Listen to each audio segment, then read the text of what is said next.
Shalom, chers frères et sœurs, soyez une fois de plus encore abondamment bénis.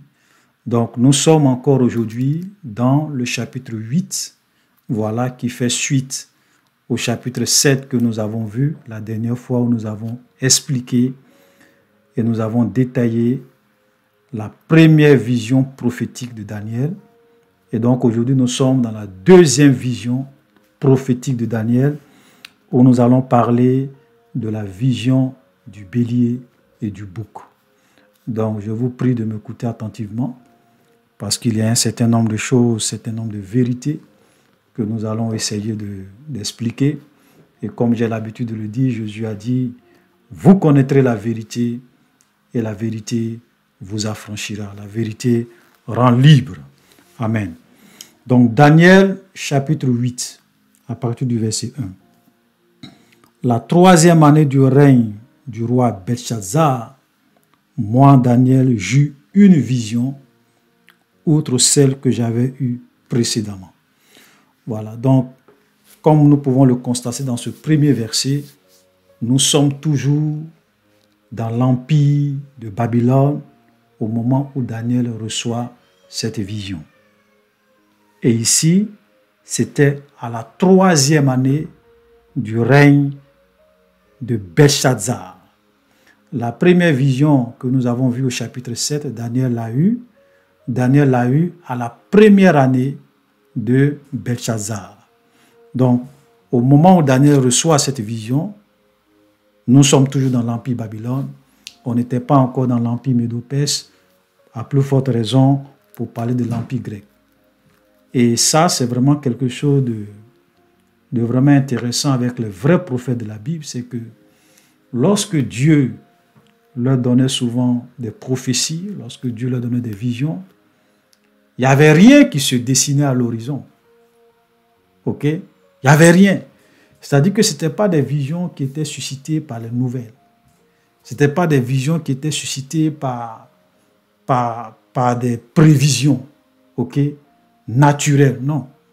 Donc, ils étaient capables de prophétiser des choses qui allaient arriver dans 15 ans, dans 20 ans, dans 50 ans, dans 60 ans, au moment même où rien ne peut présager que ce qu'ils sont en train de prophétiser va réellement avoir lieu.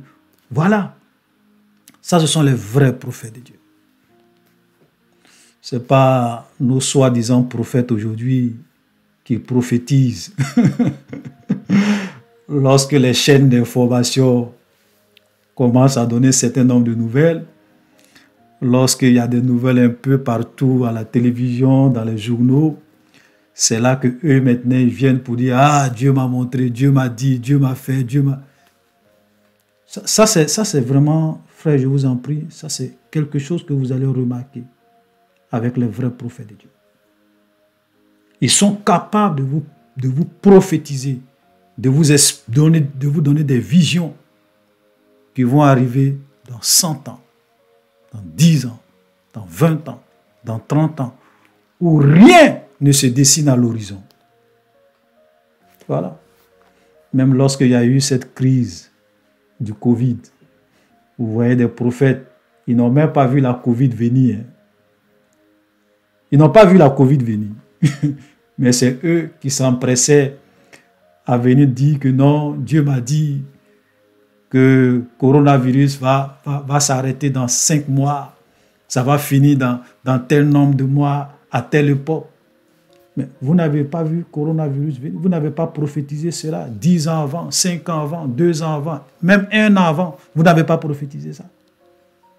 Au moment où nous tous, on a été surpris par ce malheur qui est arrivé où les gens ont commencé à mourir, c'est là maintenant Dieu commence à vous donner des visions et vous pensez que vous êtes des prophètes. Vous n'êtes pas des prophètes. Les vrais prophètes de Dieu sont des gens qui sont capables de vous dire des choses. Au moment même quand ils disent ça, les gens se disent est-ce que ça c'est vrai? Voilà. Parce que rien ne prouve que ça va arriver. Voilà les vrais prophètes de Dieu. C'est pour cela que, chers frères et sœurs, si j'ai un conseil à vous donner, c'est que quand vous voyez des gens venir prophétiser, alors que les journaux parlent de quelque chose, alors que les chaînes d'information parlent de quelque chose. Ne prêtez pas attention à toutes ces prophéties. C'est du trash. C'est du trash. Alléluia. Voilà, parce qu'il y a des gens qui prophétisent leur propre cœur, leurs propres pensées. Leurs prophéties sont influencées par les nouvelles, par la télévision, par les journaux. Au moment où tout le monde parle de quelque chose, c'est là qu'ils vont venir dire, oui, moi, Dieu m'a dit. Et vous avez même des gens, même quand cette guerre entre la Russie et l'Ukraine a commencé, cette guerre qui est vraiment déplorable, parce que ce sont des innocents qui meurent. Voilà, des deux côtés, hein, des innocents qui meurent. Vous voyez des gens qui viennent dire que oui, c'est là que d'autres vont commencer à parler, Dieu m'a montré en songe. J'ai vu la 3e guerre mondiale, j'ai vu Poutine, j'ai vu cela, j'ai vu ceci. Frère, c'est du trash. Voilà. La Bible dit que les songes naissent de la multitude des occupations. Si les songes naissent de la multitude des occupations, la voix de l'insensé se fait entendre dans la multitude des paroles. Donc les gens, parce qu'ils sont bombardés d'informations à la télévision, bombardés d'informations sur les réseaux sociaux, ils s'en vont se coucher, ils font des rêves, ils font des songes, et ils disent non, Dieu m'a dit, Dieu ne t'a pas parlé. Ce songe-là, c'est un songe qui a été influencé par tout ce que tu as entendu à la télévision. Ou bien sur les réseaux sociaux. Ça ne vient pas de Dieu. Je le répète, les vrais prophètes, quand ils prophétisent, quand ils disent quelque chose, rien ne se dessine à l'horizon. Ils sont capables de vous prophétiser des choses qui vont arriver dans 20 ans. Allez-y demander à vos prophètes qui aiment souvent dire non, c'est Donald Trump qui sera président. Non, c'est Marine Le Pen qui sera président. Qu'ils vous disent qui sera président des États-Unis dans 20 ans. Qu'ils vous disent qui sera le président des États-Unis dans 10 ans. Parce que là, on ne connaît même pas le candidat. Dans 10 ans. Là, on va voir qu'ils sont réellement des prophètes à qui Dieu parle. Sinon, tout ce qu'ils vous disent, c'est du trash. Et je le dis avec force. Je le dis pour ne pas que vous puissiez vous laisser influencer et manipuler par les mensonges des soi-disant prophètes. Il y a même une sœur qui m'a une fois demandé, frère, est-ce que aujourd'hui il y a des vrais prophètes dans ce monde? Oui. Et je sais que le fait qu'elle pose cette question, c'est parce qu'elle a constaté beaucoup de choses. Voilà. Si Dieu voulant, peut-être après cette étude, ou bien même sur la chaîne Réponse Biblique TV, nous allons vraiment faire une capsule où on va essayer de vous expliquer le rôle de chaque ministère. C'est quoi un prophète? C'est quoi un apôtre? C'est quoi un pasteur? Ou bien c'est qui un pasteur? Voilà. C'est qui un prophète? C'est qui un évangéliste? C'est qui un docteur? C'est quoi les 5 ministères? C'est quoi? Parce qu'aujourd'hui, malheureusement, tout le monde est prophète. Tout le monde est prophète. Souvent même, le gars il se dit prophète, mais quand tu l'écoutes, tu dis, lui là c'est un prophète. C'est pas un prophète. C'est pas un prophète. C'est un devin. Avec un esprit de python. Ou bien de la sirène, pour venir distraire les gens. C'est pas de prophète de Dieu. Alléluia. Donc ça c'est la première vérité que nous pouvons déjà comprendre de ce verset. Daniel reçoit cette vision au moment où nous sommes encore dans l'empire de Babylone. Alléluia. Même la vision du chapitre 7, on était encore dans l'empire de Babylone. L'empire médo-perse n'était même pas là. L'empire grec n'était même pas là. Et il prophétise des choses. Même l'empire romain, il prophétise des siècles. Des choses qui vont arriver des siècles plus tard. Voilà des prophètes authentiques. Comme les Ésaïe qui sont capables de prophétiser que Jésus allait naître d'une vierge des siècles avant que cela n'arrive. Alléluia. Et il y a une deuxième vérité que je voulais vraiment expliquer à partir de ce premier verset. La Bible dit la 3e année du règne de Belshazzar. Dans le chapitre 7, le verset 1, on dit la première année du règne de Belshazzar. Regardez l'écart entre ces deux visions. Environ 2 ans. Qu'est-ce que nous pouvons retenir de cela? Et même de d'autres passages, des autres prophètes. C'est que Dieu ne leur parlait pas tous les jours. Dieu ne leur montrait pas des visions tous les jours. Dieu ne leur montrait pas des visions chaque semaine, chaque mois. Non. Le gars, il peut prophétiser aujourd'hui. C'est 1 an ou bien c'est 6 mois après qu'il va venir prophétiser encore. Ou bien c'est 2 ans, 5 ans après qu'il va venir prophétiser encore. Vous comprenez? Donc tous ces soi-disant chrétiens, chrétiennes avec leur chaîne YouTube, où tous les jours, eux, Dieu leur parle. C'est-à-dire qu'ils ont des visions tous les jours, ils ont des révélations tous les jours. Jésus vient dans leur maison, un ange vient dans leur chambre, Dieu vient leur montrer des visions tous les jours, chaque semaine, chaque mois. Chers frères et sœurs, méfiez-vous. Parce que même les grands prophètes de la Bible, à qui Dieu a montré des visions extraordinaires, Dieu ne leur parlait pas tous les jours. Voilà un exemple concret. Daniel reçoit sa première vision, la première année du règne de Belshazzar. Il reçoit sa deuxième vision, la 3e année de Belshazzar. Alléluia. Aujourd'hui, nous sommes dans un monde de confusion. Oui, Dieu m'a parlé. Demain encore, oui, Dieu m'a parlé. Oui, le Saint-Esprit est venu dans ma chambre. Oui, Jésus est venu dans ma chambre. Vous avez des chaînes. Chaque semaine, ils vont venir publier une nouvelle vidéo où ils vont vous parler des visions, des songes qu'ils ont reçus. C'est du trash. Ne vous laissez pas impressionner par cela. Vous savez, je disais un jour que l'un des signes que Jésus a donné concernant la fin des temps, il a dit, plusieurs faux Christ et plusieurs faux prophètes se lèveront et séduiront beaucoup de gens. Il y a des gens qui vont vous dire, le Christ est dans le désert, le Christ est dans la chambre. Dans la chambre, Jésus est venu dans ma chambre. Vous savez ce que Jésus dit? Ne croyez pas en toutes ces choses, car il s'élèvera de faux Christ. Et aujourd'hui, le diable se déguise en ange de lumière pour séduire beaucoup de personnes. Parce que Satan a compris que les chrétiens d'aujourd'hui aiment le surnaturel. Ils aiment les visions. Ils aiment les choses extraordinaires qui sortent de l'ordinaire. Oui, Dieu m'a dit, Dieu m'a montré. Donc Satan donne des fausses visions aux gens. Parce que les chrétiens ne veulent pas lire leur Bible. Ils n'ont pas le discernement. C'est vrai que Dieu parle. Hein? C'est vrai que Dieu peut montrer des visions. Mais dans tout ce que nous voyons aujourd'hui sur les réseaux sociaux, il y a beaucoup de mensonges, beaucoup de fausseté, beaucoup de fausses visions inspirées par le diable. Et il faut avoir le discernement pour détecter ces genres de choses. Faisons attention, chers frères et sœurs. Amen. Lorsque j'eus cette vision, verset 2, il me semblait que j'étais à Suse, la capitale dans la province des larmes. Et pendant ma vision nocturne, je me trouvais près du fleuve d'Ulaï. Voilà, donc ici, Daniel va nous dire un peu l'environnement et le temps au moment où il a reçu cette vision spirituelle. Okay? Je levais les yeux, je regardais, voici un bélier se tenait devant le fleuve. Il avait des cornes et ses cornes étaient hautes, mais l'une était plus haute que l'autre et elle se leva la première. Vous savez, il y a plusieurs types ou bien plusieurs dimensions dans les visions, dans les révélations.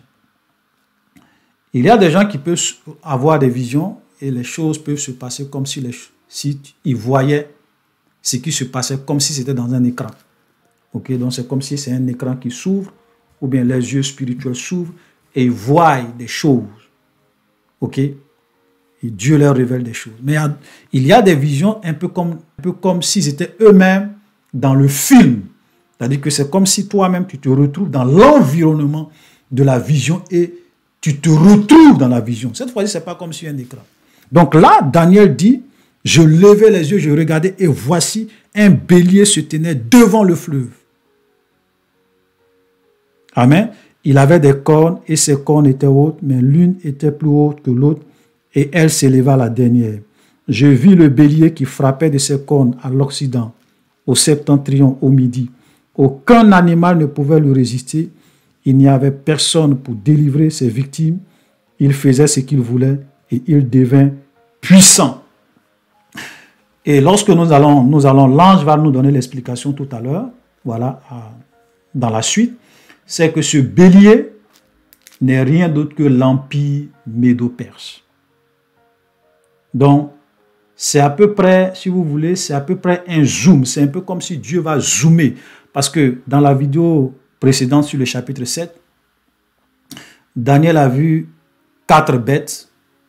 Ok, le lion, l'ours, le léopard.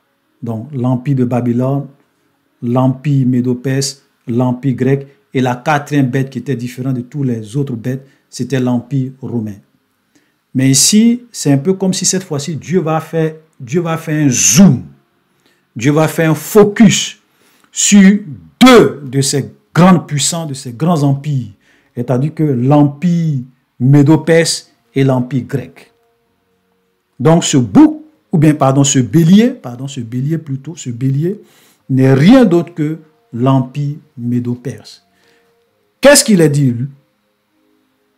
Ce bélier avait 2 cornes. Ses cornes étaient hautes et l'une était plus haute et elle s'éleva à la dernière. Et comme nous l'avons vu pour l'ours, c'est que l'ours se tenait sur un côté. Et nous avons dit que ça représentait le fait que les Perses ont eu la prédominance sur les Mèdes vers la fin de l'empire médo-perse. Donc ici, nous voyons l'une de ces cornes qui est plus haute que l'autre, qui représente les Perses, parce que les Perses ont eu la prédominance sur les Mèdes à la fin du règne de l'empire, vers la fin du règne de l'empire médo-perse. Ça c'est vraiment, vous voyez comment Dieu est précis. Et ce bélier-là frappait de ses cornes à l'Occident, au septentrion et au midi. Quand on est en train de parler de l'ours, l'ours dans le chapitre 7 qui avait 3 côtes dans sa gueule, ces 3 côtes-là, c'était les 3 directions dans lesquelles l'empire médo-perse a fait ses grandes conquêtes. C'est étendu. Et ici, on dit également que ce bélier frappait vers l'Occident, vers le septentrion, vers le midi. Donc, c'est exactement les 3 directions dont on avait parlé. C'est-à-dire que l'ouest, le nord et le sud. Regardez comment Dieu est précis. Extraordinaire. Alléluia. Exactement. Et c'est ce que l'histoire nous rapporte avec l'empire médo-perse.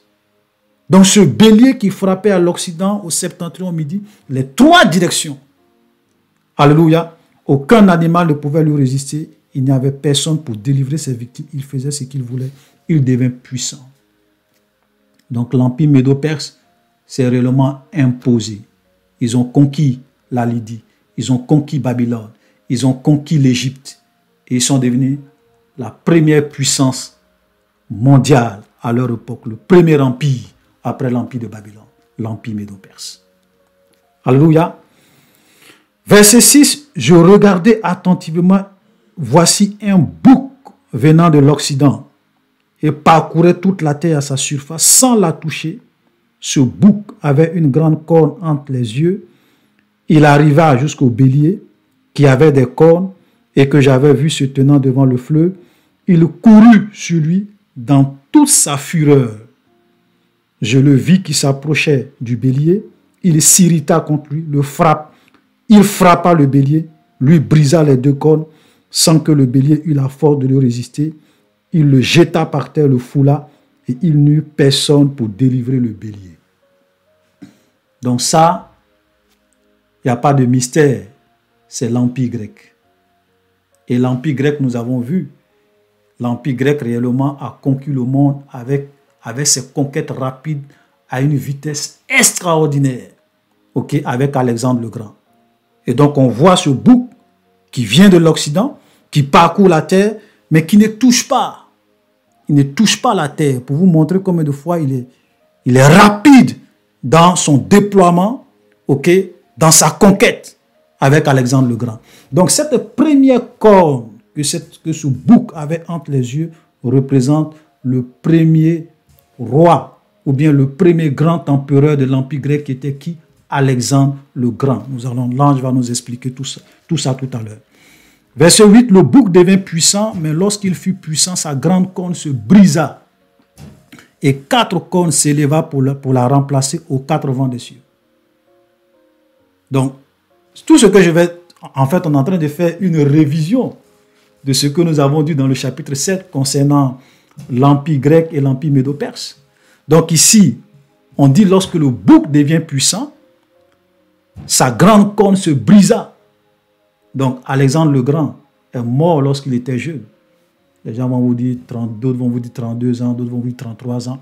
Donc il est mort de forte fièvre, très jeune. Il n'a même pas eu le temps vraiment de profiter de son empire. Donc quand il a conquis le monde, Alexandre le Grand est mort très jeune et il n'avait pas d'enfant, il n'avait pas de fils. Donc quand il est mort, ce sont ces 4 grands généraux qui se sont partagés son empire. C'est pour cela qu'il est dit, 4 grandes cornes s'éleva pour la remplacer aux 4 vents des cieux qui représentent les 4 généraux de Alexandre le Grand. Une précision extraordinaire. Dieu est plus précis que tout homme. Alléluia. De l'une d'elles sortit une petite corne qui s'agrandit beaucoup vers le midi, vers l'Orient, vers le plus beau des pays. Il s'éleva jusqu'à l'armée des cieux. Il fit tomber à terre une partie de cette armée et des étoiles, et elle les foula. Elle s'éleva jusqu'au chef de l'armée, lui enleva le sacrifice perpétuel et renversa le lieu de son sanctuaire. L'armée fut livrée avec le sacrifice perpétuel à cause du péché. La corne, cette petite corne, jeta la vérité par terre, réussit dans ses entreprises. Et j'ai entendu parler un saint, et un autre saint dit à celui qui parlait, pendant combien de temps s'accomplira la vision sur le sacrifice perpétuel, sur le péché dévastateur? Jusqu'à quand le sanctuaire et l'armée sera-t-il foulé? Il me dit, 2300 soirs et matins, puis le sanctuaire sera purifié. Donc, on nous dit, de l'une de ces 4 cornes, il y a d'autres qui vont vous dire de l'un de ces 4 vents, mais en tout cas de ce royaume, ou bien après les 4 cornes, il y a une petite corne qui va sortir d'eux et qui va réellement faire des choses extraordinairement graves. Amen. Et cette corne-là représente un monsieur qui s'appelait Antiochus Épiphanes, qui est venu après les 4 grands généraux d'Alexandre le Grand, et réellement qui accomplit pratiquement tout ce que nous venons de lire. C'est-à-dire que ce monsieur, il a fait deux incursions. La deuxième incursion, sa deuxième conquête vers l'Égypte n'a pas marché. Et lorsqu'il retournait, il est parti vers le plus beau des pays. Le plus beau des pays ici, c'est le peuple de Dieu, c'est la nation d'Israël, parce que pour les Juifs, Israël, c'est le plus beau des pays. Ok? Donc, et quand il va arriver en Palestine, quand il va arriver en Israël, ok, à Jérusalem, il va persécuter le peuple juif. Donc, quand on dit, il s'éleva jusqu'à l'armée des cieux. L'armée des cieux ici représente quoi? Le peuple juif. Ok, dans ce contexte-là, ça représente le peuple juif, parce qu'on dit qu'il va s'élever jusqu'au chef de l'armée. Donc, l'armée, et il va réellement, il va persécuter le peuple juif. Il va réellement arrêter le sacrifice perpétuel. Il va même profaner le sacrifice que les Juifs faisaient. Le sacrifice qui se faisait le matin et le soir, ce sacrifice perpétuel, il va l'arrêter. Et il va profaner le temple au point où il va ordonner qu'on puisse sacrifier sur l'autel du temple un porc. Alors que pour les Juifs, même dans l'Ancien Testament, le porc est un animal impur. Donc il va permettre à ce qu'un animal impur soit sacrifié sous l'autel de Dieu. Alléluia. Antiochus Épiphanes est ce roi, qui est cette petite corne qui a parfaitement accompli tout ce qui est ici, du point de vue historique. C'est extraordinaire. Alléluia. Et cette persécution-là a duré environ 6 ans. Donc exactement le temps qu'on donne ici, 2300 soirs et matins. Il a profané, persécuté les Juifs, empêché que les gens réellement puissent faire quoi que ce soit. Donc c'est un type de l'antichrist. Maintenant, il faut qu'on puisse vraiment bien comprendre, parce que souvent, il y a des gens qui confondent cette petite corne qui sort de l'Empire grec avec la petite corne du chapitre 7 qui lui sort de l'Empire romain. Donc la corne du chapitre 8 sort du troisième empire, l'Empire grec. La petite corne du chapitre 7 sort du quatrième animal, de la quatrième bête, du quatrième royaume, l'Empire romain. Donc ce n'est pas la même chose, du point de vue historique. Donc il ne faut pas confondre ces deux cornes. Parce qu'il y a des gens qui vont vous dire, oui, la petite corne du chapitre 8, c'est la même corne qui se retrouve au chapitre 7. Ce n'est pas vrai. Parce que quand on analyse les choses bien et qu'on lit les choses sérieusement, la petite corne du chapitre 7 sort de l'Empire romain et la petite corne du chapitre 8 sort de l'Empire grec, de l'Empire de Javan, du royaume de Javan. Alléluia. Donc ça, c'est vraiment un détail que je voulais vraiment dire. Maintenant, c'est vrai que lorsqu'on regarde le comportement de ces deux cornes, ils ont réellement le même caractère. Ok? Ils ont réellement les mêmes attitudes. Ils ont réellement le même comportement. Et donc, du point de vue spirituel, on peut dire que l'antichrist aussi, d'une certaine manière, va réellement incarner cette petite corne qui va se lever contre la vérité, qui va jeter la vérité par terre, qui va persécuter le peuple de Dieu, ok? Pendant, quand on a vu, comme on l'a vu au chapitre 7, pendant un temps, des temps et la moitié d'un temps. Mais ici, quand on vient au chapitre 8, c'est plus un temps pendant un temps, des temps et la moitié d'un temps. Parce que là, on te donne la date, le nombre de jours. On dit 2300 soirs et matins. 2300 soirs et matins. Et ce sont des vrais jours. C'est pour cela qu'on dit soir et matin. Alléluia. Tandis que moi, Daniel, j'avais cette vision et que je cherchais à la comprendre, voici quelqu'un qui avait l'apparence d'un homme se tenait devant moi.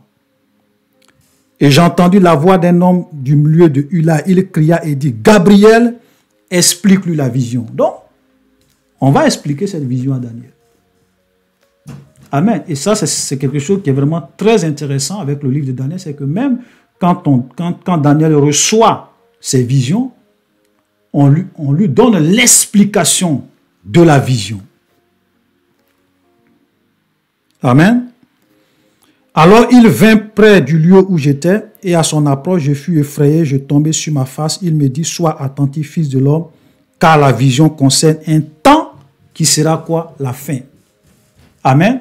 Donc, cette vision qu'il vient de voir, ça concerne un temps qui sera la fin, parce qu'au moment où Daniel reçoit cette vision, bon, l'empire médo-perse n'existe pas, l'empire grec n'existe pas. Et nous allons également voir, même souvent, il y a certaines prophéties qui sont données à des prophètes, il y a plusieurs phases dans la réalisation de la prophétie. Comme nous avons vu, par exemple, concernant l'Empire romain, qu'il y avait deux phases. L'Empire romain a existé dans une première phase, mais elle va également exister dans une deuxième phase à la fin des temps.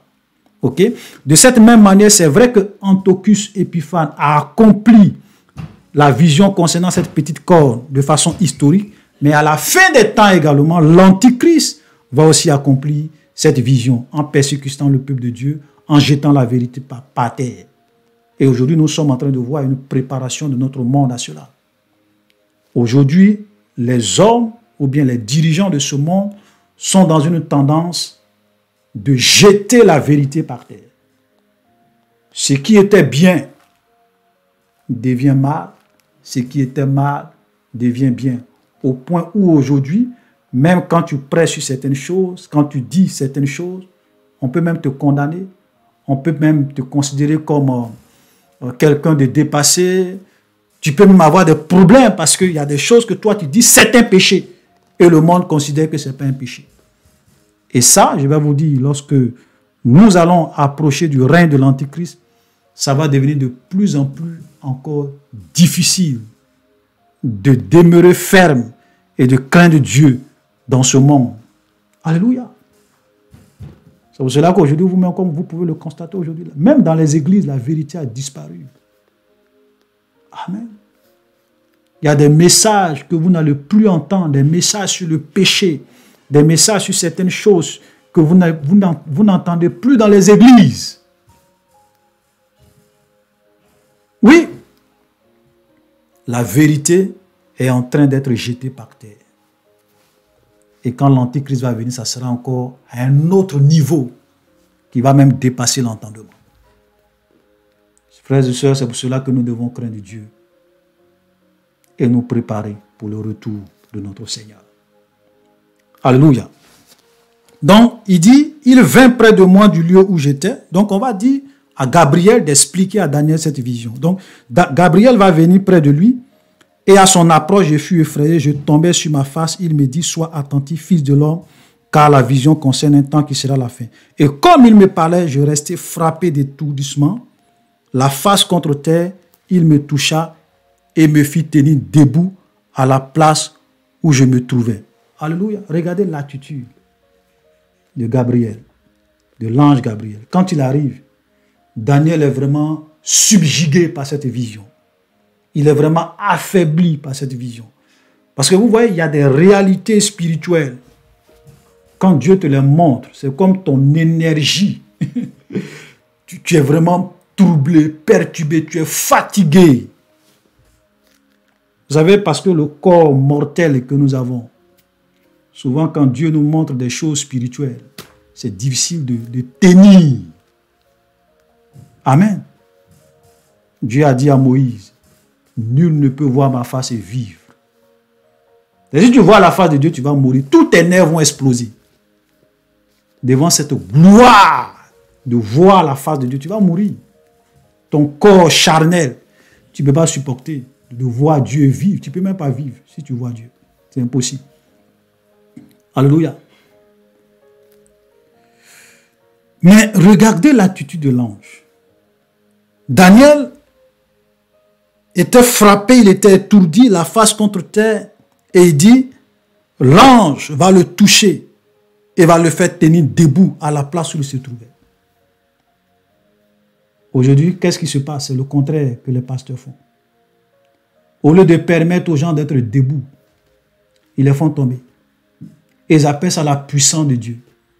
Frère, ce n'est pas la puissance de Dieu.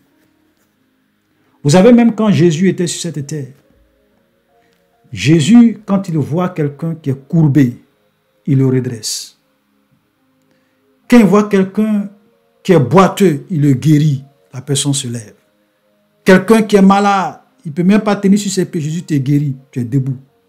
Il voit le fou de Gadara, qui se comportait comme un fou, comme un homme anormal. Jésus le voit, Jésus chasse les démons.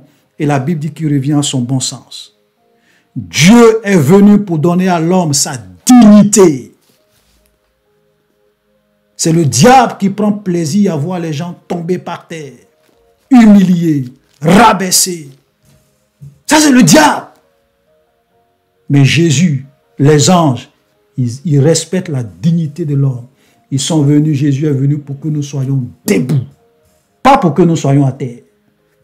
C'est pour cela que toutes ces choses que vous voyez dans les églises où les gens tombent, les gens qui sont possédés, les gens qui ne sont pas possédés, même tu es un simple chrétien, tu n'as même pas de démon, le pasteur soulève sa main, tout le monde tombe, brrr, on appelle ça puissance de Dieu. Les gens se comportent comme des sauvages et on appelle ça la puissance de Dieu. Laissez-moi vous dire de la manière la plus claire possible, ce n'est pas la puissance du Saint-Esprit. Parce que Dieu respecte notre dignité. Le Seigneur ne prend pas plaisir à faire tomber des gens, à les humilier, à les voir tomber sur des bancs, se blesser. Non! Jésus n'est pas dedans.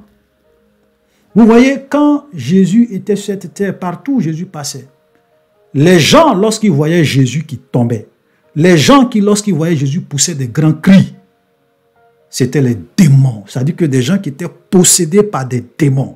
Donc quand les démons voyaient Jésus, la gloire qui émanait de nous, la puissance du Saint-Esprit qu'il dégageait, les démons étaient effrayés parce qu'ils ne pouvaient pas se contenir dans la présence de Dieu. Et c'est eux qui criaient et qui faisaient tomber les gens. Mais même quand ils faisaient tomber les gens, Jésus chassait les démons.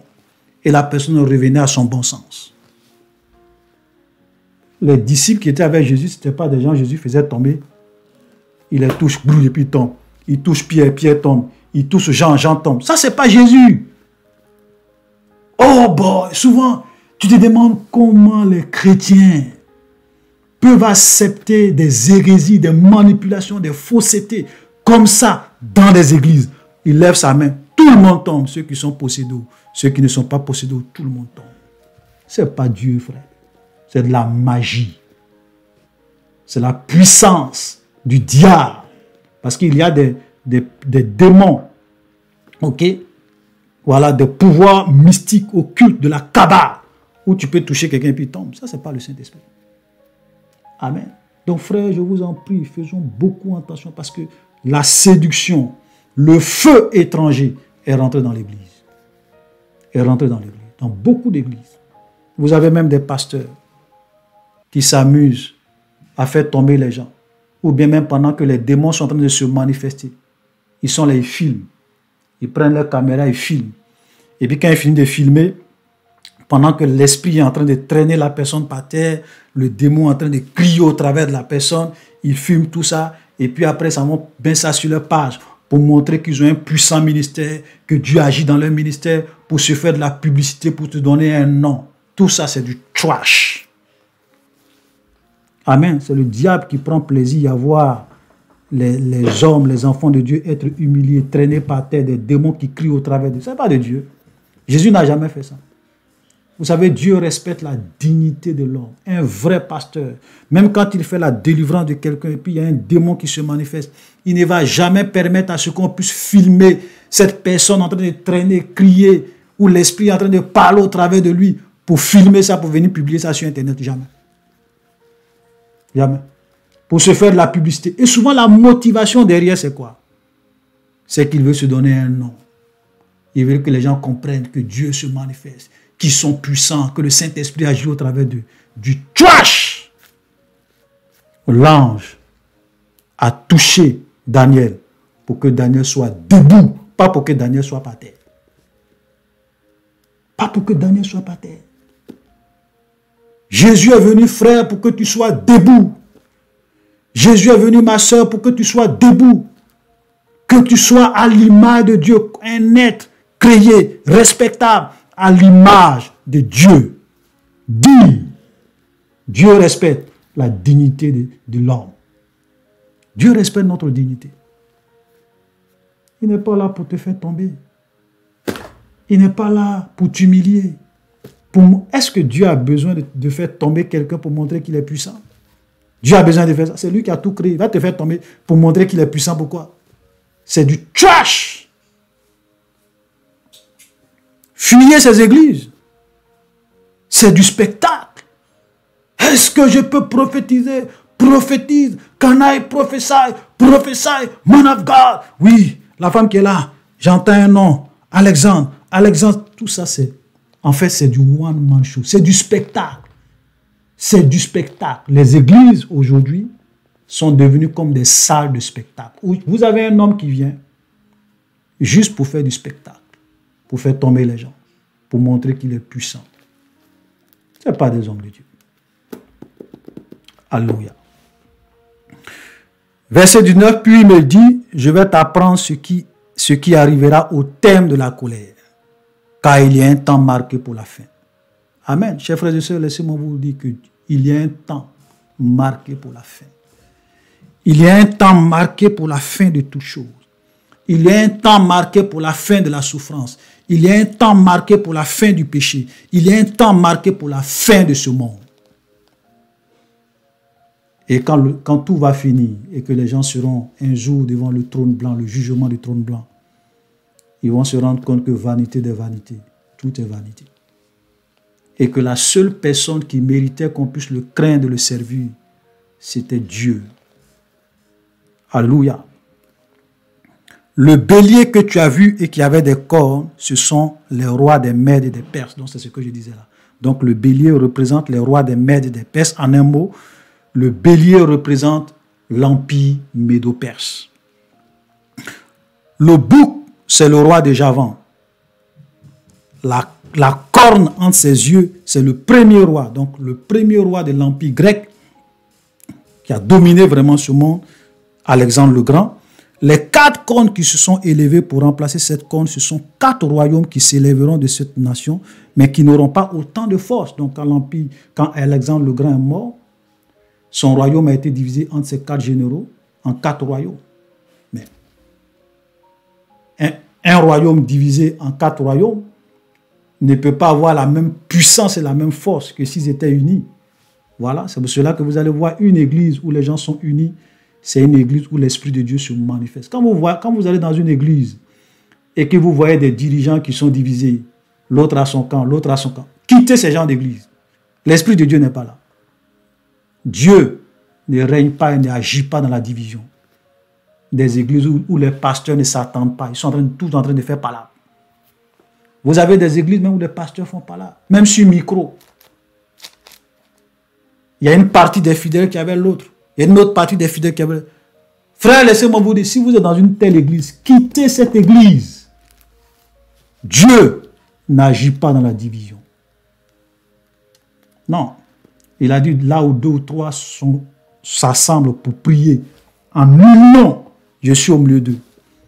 Des gens divisés qui se réunissent pour prier. Le Saint-Esprit n'est pas là. Amen.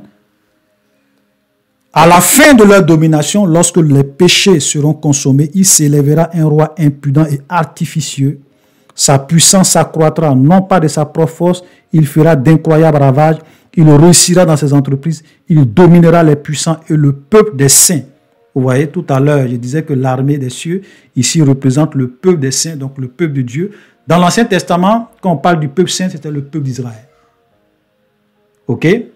Voilà. Dans le Nouveau Testament, le peuple saint, ce sont tous les disciples de Jésus, tous les vrais chrétiens, qu'ils soient juifs ou pas. Tous ceux qui rentrent dans cette nouvelle alliance avec le Christ font partie du peuple saint. À cause de sa prospérité et du succès de ses ruses, il aura de l'arrogance dans le cœur. Il fera périr beaucoup d'hommes qui vivaient paisiblement. Il s'élèvera contre le chef des chefs, donc contre le Christ, contre Dieu, mais il sera brisé sans l'effort d'aucune main. Amen. Et la vision des soirs et matins dont il s'agit est véritable. Vous comprenez? Donc ici on dit à Daniel, la vision des soirs et des matins est véritable. Donc ce n'est pas une histoire de dire que non, ici quand on dit le soir, ou bien un jour, c'est un an, ça n'a rien à voir. On dit c'est véritable, ça veut dire c'est quelque chose de concret. Quand on dit soir, c'est soir, quand on dit matin, c'est matin. Donc ça fait bien 200, 300 jours véritables. Alléluia. Pour toi, tiens secret cette vision car elle se rapporte à des temps éloignés. Moi, Daniel, je fus plusieurs jours languissant et malade, puis je me levai et m'occupais des affaires du roi. J'étais étonné de la vision et personne n'eut connaissance. Amen. Donc voilà l'explication de cette grande vision. Et quand Daniel va recevoir cette vision, il dit, je fus plusieurs jours languissant et malade. Vous avez des pasteurs qui disent qu'un chrétien ne peut pas être malade. Un chrétien ne doit pas aller à l'hôpital pour se soigner. Un chrétien doit... C'est du trash. Tant que nous sommes dans ce monde condamné, ce monde qui est déchu, ce monde qui est sous la malédiction, où la mort règne, où le mal règne, nous pouvons tomber malades. Vous pouvez être chrétien et mourir d'une maladie. Vous savez ce que la Bible dit? Élisée est mort de la maladie dont il souffrait, dont il était atteint. Élisée, le grand prophète Élisée, est mort d'une maladie. Vous avez aujourd'hui des chrétiens déséquilibrés. Déséquilibrés. C'est-à-dire pour eux-mêmes, il y a un frère même qui me parlait une fois, il dit, voilà, tout dernièrement, qui me disait dans leur église, on dit que quand tu es dirigeant, quand tu es responsable, quand tu es malade, tu ne dois pas aller à l'hôpital. Parce que si tu vas à l'hôpital, ça veut dire que tu n'as pas la grâce de Dieu. Parce que si tu avais la grâce de Dieu, tu allais être guéri. Oh boy. Donc il y a des gens souvent qui meurent. Ils ne vont pas à l'hôpital parce qu'on leur dit que aller à l'hôpital, c'est manque de foi. Daniel était malade. Tu es plus spirituel que Daniel. Élisée est mort de la maladie dont il était atteint. Toi, tu es plus spirituel qu'Élisée. Le grand prophète Élisée, tu es plus spirituel que lui? Oh boy! Frère, tu es malade, tu vas à l'hôpital. Et puis tu pries. Maintenant, s'il y a quelqu'un qui a un don de guérison, il peut t'imposer les mains, Dieu va te guérir. Voilà. Mais ce n'est pas parce qu'on a la foi en Dieu que ça va nous empêcher. Les plantes, les médicaments, qui a créé? C'est Dieu qui a créé ça. C'est Dieu qui a créé. Parce que même les médicaments qu'on fait là, ce n'est pas quitté sur Mars, hein. C'est sur la terre. On prend les produits, les plantes que Dieu a créées, voilà, et on fabrique les médicaments. Donc, soyons vraiment équilibrés, faisons beaucoup attention. Et il dit, j'étais étonné de la personne n'a eu connaissance. La discrétion. Vous comprenez? Il a reçu cette vision, la 3e année du règne de Belshazzar. Mais Daniel ne s'est pas levé pour dire, ah oui, j'ai une vision aujourd'hui, Dieu m'a parlé. Il y a des chrétiens aujourd'hui, dès que Dieu leur montre un songe, une vision, ils vont venir se mettre sur les réseaux sociaux. Oui, j'ai rêvé, Dieu m'a montré ça, Dieu m'a montré ça, Dieu m'a montré. Même si Dieu ne leur a pas dit d'aller parler de ça, ils vont venir parler de ça. C'est terrible. Un temps de confusion. Je suis sûr que s'il y a s'il y avait des chrétiens qui étaient à la place de Daniel, là, il y a longtemps, ils allaient écrire toute cette vision-là et puis commencer à publier ça partout. Daniel dit, personne n'a eu connaissance. Il a gardé ça jusqu'au moment où il a eu la conviction d'écrire cette vision, de révéler cette vision. Voilà les vrais serviteurs de Dieu. Ce n'est pas des gens qui sont dans l'émotion. Ce n'est pas des gens qui sont là pour faire le buzz. Souvent, tu vois des gens, souvent même il y a des gens qui m'ont envoyé souvent des audios où tu vois la fille. Oui, oh, j'ai rêvé, oh, Dieu va frapper la Côte d'Ivoire sera détruite si vous ne vous repentez pas. Oh là. Quand je vois ça, j'arrête. Je ne suis pas dans l'émotion. Voilà. Les histoires, les gens pleurent. Je ne me laisse pas influencer par l'émotion. Alléluia. Voilà. Je ne dis pas qu'on ne peut pas rendre témoignage avec émotion. Ce n'est pas ce que je dis. On peut souvent parler des choses, on est vraiment touché. C'est normal, on est des hommes. On n'est pas des robots. Mais souvent, il y a beaucoup de choses aujourd'hui que nous voyons sur les réseaux sociaux. Franchement, c'est du n'importe quoi. C'est du trash. Voilà. Non, Dieu dit qu'Emmanuel Macron doit se repentir, sinon il va frapper la France. C'est que Dieu va frapper la France parce qu'Emmanuel Macron ne va jamais se repentir. Non, tel président va se repentir. Il ne va jamais le faire. Voilà. Arrêtez de distraire les gens. Tu ne sais pas ces gens-là, tu ne sais pas qui ils sont. Qui les a mis là où ils sont. Donc, il faut qu'on arrête. Donc, chers frères et sœurs, soyez abondamment bénis. C'est vrai que on allait un peu vite. Donc, s'il y a des choses que vous n'avez pas compris, s'il y a des versets, des passages que vous n'avez pas compris, sentez-vous libre de poser vos questions. Voilà, on fera toujours l'effort, par la grâce de Dieu, de vous répondre. Parce que quand on est en train de parler de quelque chose, on ne peut pas parler de tout, mot pour mot, phrase pour... On ne va pas s'en sortir. Donc, on fait l'effort d'aller vraiment à l'essentiel. Donc, shalom, soyez bénis. Et à la prochaine pour le chapitre 9.